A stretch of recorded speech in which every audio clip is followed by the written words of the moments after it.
And the production on every song was different than anything I've ever done because first part of my career was tracks. That's just the world that I lived in.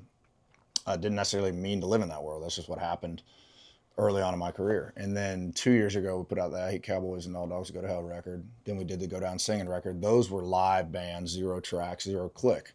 This one, we realized when we wrote Mr. Coors or 9 of the songs in the cabin in Colorado was we'd put a phone down on the counter and I'd sing into it. And we'd 8 or 9 takes, we'd actually have to learn the song. It was brand new. You're looking at lyrics while you're singing.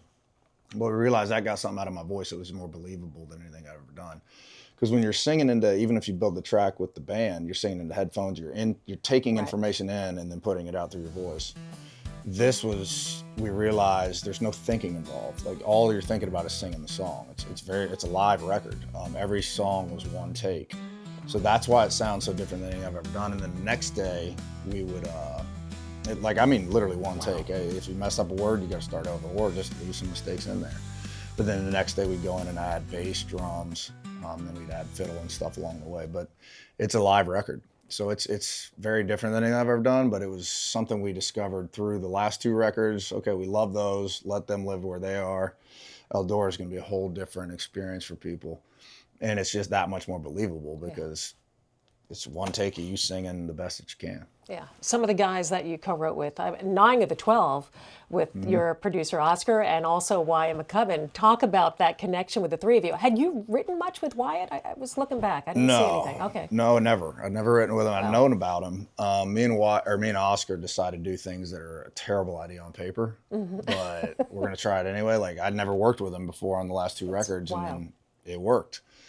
He just understands what I try to do with music, and I've been trying to do it all those years, but I was trying to do it with more pop producers, and you can't make a pop producer make something that they don't do.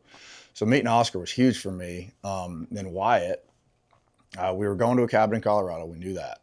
After Red Rocks, we weren't necessarily trying to write a record. We were just trying to do a writing retreat and see what comes out, see what songs come out. He said, man, I think Wyatt McCubbin would be awesome for this. I'm like, I don't know him. Cool, works for me. And he came to the Red Rock show, hung out a little that night, and then out of nowhere for 3 days, you get to know somebody pretty quick, living in a cabin with them and writing songs. Location Eldora? It was Rollinsville, Colorado. Okay. But we were driving up to Rollinsville from Red Rocks. I kept seeing signs for Eldora Lodge, Eldora the town.